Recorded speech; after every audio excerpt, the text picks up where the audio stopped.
आपका Persian language and literature channel पर स्वागत है। आज हम फारसी भाषा के दो और इन्फिनिटिव्स सीखेंगे जो कि खतन और शतन है।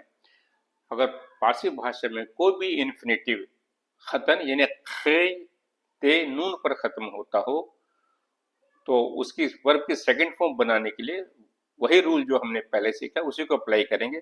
सिंपली आप नून को ड्रॉप कर दीजिए तो हमें वर्ब की सेकंड फॉर्म मिल जाएगी, लेकिन वर्ब की फर्स्ट फॉर्म बनाने के लिए या इंपेरेटिव वर्ब बनाने के लिए हमें खे ते नून को पूरी तरह से ड्रॉप करना होगा और उसके बाद उसमें रे ऐड करना होगा। आइए देखें, आमुख्तन, तो देखिए इस इन्फिनिटिव के आखिर में खे ते नून है। आमुख्तन का मीनिंग होता है सीखना, तो अगर आपने नून ड्रॉप किया तो हमें मिला आमुख्त यानी सीखा।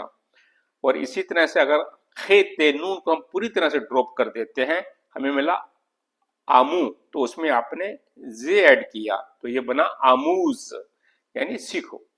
इसी तरह से अगला है अंदाख्तन का मीनिंग होता है किसी चीज को रख देना या डाल देना, तो नून ड्रॉप करने के बाद हमें मिला अंदाख्त यानी डाल दिया। और अंदाख्तन से अगर हम खेत नून को पूरी तरह से ड्रॉप करते हैं तो हमें मिला अंदा मिलता है, तो उसमें आप जे ऐड कर दें तो मिलता है अंदाज। ये वही अंदाज है जो हम हिंदी भाषा में अक्सर प्रयोग करते हैं, अंदाज। अगला है इन्फिनिटिव पोख्तन। पोख्तन मीन पकाना, तो उसमें नून ड्रॉप करें तो हमें मिला पोख्त यानी पकाया। और इसमें खेत नून को ड्रॉप करने के बाद हमें सिर्फ पे मिलता है, उसमें आप जे ऐड करें तो बना पज।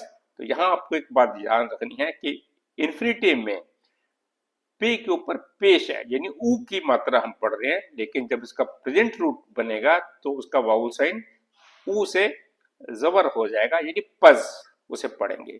इस तरह से अगला है दुख्तन यानी सिलना, तो नून को ड्रॉप करें तो हमें मिला दुख्त यानी सिला। खेते नून को पूरी तरह से ड्रॉप कर दें और जे को ऐड करें तो हमें मिला दूज यानी सिलो। अगला है इन्फिनिटिव रिख्तन यानी उड़ेलना, डाल देना। नून को ड्रॉप करने के बाद हमें मिला रिख्त यानी उड़ेला। खेते नून को पूरी तरह से ड्रॉप कर दें और जे को ऐड करें तो मिला रीज यानी डाल दो। तो अगला है साख्तन यानी बनाना। नून को ड्रॉप करें तो हमें मिला साख्त यानी बनाया। खेते नून को पूरी तरह से ड्रॉप करें और जे को ऐड करें तो मिला साज बनाओ। अगला इन्फिनिटिव देखें गुरिख्तन यानी भाग जाना। नून को ड्रॉप करें तो हमें मिला गुरिख्त यानी भाग गया। खेते नून को पूरी तरह से ड्रॉप करें तो सबसे लास्ट में ये बचता है और उसके बाद आप उसमें जे ऐड कर दें तो गुरीज। इस गुरीज को हम हिंदी भाषा में गुरेज कहकर प्रयोग करते हैं कि जैसे हम कहते हैं कि उसे गुरेज करो यानी उसे अवॉइड करो। अगला है नवाख्तन। नून को ड्रॉप करें, नवाख्तन का मीनिंग किसी इंस्ट्रूमेंट को बजाना होता है। नून ड्रॉप करने के बाद हमें मिलता है नवाख्त यानी बजाया। खेते नून को पूरी तरह से ड्रॉप कर दें तो मिला नवाज। आइए इसमें जो एक्सेप्शन, ये तीन एक्सेप्शन है जो आपको याद करनी है। शिनाख्तन पहचानना, नून को ड्रॉप करने के बाद हमें मिला शिनाख्त पहचाना, और इसका प्रेजेंट रूट है वर्ब की फर्स्ट फॉर्म है शिनास। और शिनाख्त को हम हमारी कानूनी भाषा में भी प्रयोग करते हैं, उसकी शिनाख्त हुई कि नहीं हुई यानी पहचान। तो फरोख्तन बेच देना, नून को ड्रॉप कर दीजिए तो बना फरोख्त, क्योंकि ये इर्रेगुलर है तो इसका प्रेजेंट रूट है फरूश। गुसीख्तन, नून को ड्रॉप करें, गुसीख्तन में नहीं तोड़ देना। नून ड्रॉप करने के बाद हमें मिला गुसीख्त, तोड़ दिया। इसका जो प्रेजेंट रूट है इर्रेगुलर है, गुसिल यानी तोड़ दो। आइए अब फारसी भाषा के एक और इन्फिनिटिव को सीखते हैं। इस फारसी भाषा के इन्फिनेटिव के आखिर में आपको शीन ते नून मिलेगा, यानी शतन मिलेगा। वही रूल अप्लाई यहाँ भी करेंगे। वर्ब की सेकंड फॉर्म बनाने के लिए हम नून को ड्रॉप करेंगे। तो पहला इसमें है दाश्तन, यानी टू हैव, होना, किस चीज का, रखना। तो नून को हम ड्रॉप कर दें तो हमें मिलता है दाश्त, यानी उसके पास ये चीज थी। क्योंकि ये इर्रेगुलर है तो इसमें आपको शीन ते नून को ड्रॉप करने के बाद रे को ऐड करना है। तो दाश्तन से अगर हम शीन ते नून को ड्रॉप कर दें तो हमें मिलता है दा, यानी दाल और अलिफ। तो उसमें रे को ऐड कर दीजिए तो बना दार, यानी होना। अगला है काश्तन। नून को ड्रॉप करने के बाद काश्तन का मीनिंग होता है बोना, किसी बीज का बोना, किसी पौधे का बोना, यानी काश्तन। तो नून ड्रॉप करने के बाद हमें मिला काश्त। तो काश्तकारी हम हिंदी भाषा में प्रयोग करते हैं खेती बाड़ी के लिए।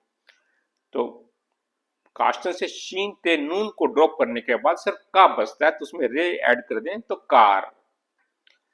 अगला है गुजाश्तन। तो नून, गुजाश्त का मीनिंग उस चीज को रख देना, छोड़ देना। तो नून को ड्रॉप करने के बाद हमें मिला गुजाश्त, यानी छोड़ दिया। तो इसी तरह से शीन ते नून को ड्रॉप करने के बाद बचता गुजा। तो उसमें रे को ऐड करें तो प्रेजेंट रूप बन गया गुजार, यानी छोड़ दो। अगला है निगाश्तन, यानी लिखना। नून को ड्रॉप करने के बाद हमें मिला निगाश्त, यानी लिखा। तो शीन ते नून को ड्रॉप करने के बाद हमारे पास बचा निगाह। तो उसमें रे को ऐड करें, निगार। ये उर्दू भाषा में एक प्रॉपर नाउन भी है। अगला है वादाश्तन, यानी किसी को मनाना, राजी करना। नून को ड्रॉप कर दें तो मिला वादाश्त, उसे राजी किया, उसको मनाया। तो वादाश्तन से शीन ते नून को ड्रॉप करने के बाद हमारे पास बचता है वादा। तो उसमें रे को ऐड करें तो प्रेजेंट रूप बन गया वादा। शतन वाले रूट के अंदर 5 एक्सेप्शन हैं जो आपको याद करनी है। पहला है सृष्टन, यानी किसी चीज को मिक्स कर देना। तो नून को ड्रॉप करने के बाद हमारे पास बचता है सृष्ट, यानी मिक्स किया। तो इसका जो प्रेजेंट रूट है इरेगुलर है, इसे हमें याद करना है सृष, यानी मिक्स किया। अगला है कुष्टन, यानी मार देना। तो नून को ड्रॉप करने के बाद हमारे पास आया कुष्ठ, यानी मार दिया, और इसका प्रेजेंट रूट है कुश। अगला है गुजश्तन, यानी गुजर जाना। नून को ड्रॉप करने के बाद हमारे पास मिला गुजश्त, गुजर गया, और इसका प्रेजेंट रूट है गुजर, यानी गुजर जाना। हम किसी को, अगर कोई किसी की मौत हो जाती है तो हम ये भी कहते हैं वो गुजर गया। तो ये वही गुजर है जो हम हिंदी में प्रयोग करते हैं। तो अगला इनिशिएटिव है गश्तन। गश्तन का मीनिंग है होना या गश्त लगाना या घूमना। तो नून ड्रॉप करने के बाद हमें मिला गश्त, यानी पेट्रोलिंग करना, गश्त लगाना। गश्तन का जो प्रेजेंट रूट है गर्द है। अगला है निविष्टन। तो नून, निविष्टन का मीनिंग होता है लिखना। तो नून को ड्रॉप करने के बाद हमें मिला निविष्ट, इसका प्रेजेंट रूट है नवीस। आज हमने फारसी भाषा के 2 रूट सीखे। आप इन्फिनेटिव से नून को ड्रॉप कर दें तो हमें वर्ब की सेकंड फॉर्म मिल जाएगी, जिसे हम फारसी में मादे माजी कहते हैं। जैसे मैंने पहले पिछले 2 वीडियो में आपको बताया कि जो एक्सेप्शन हैं वो हमें याद करनी है। जो रूल आपको बताएंगे उन्हें याद रखें और आप बड़ी आसानी से वर्ब की सेकंड फॉर्म और वर्ब की फर्स्ट फॉर्म बना सकते हैं। आज के लिए इतना ही, अगले वीडियो में मिलते हैं।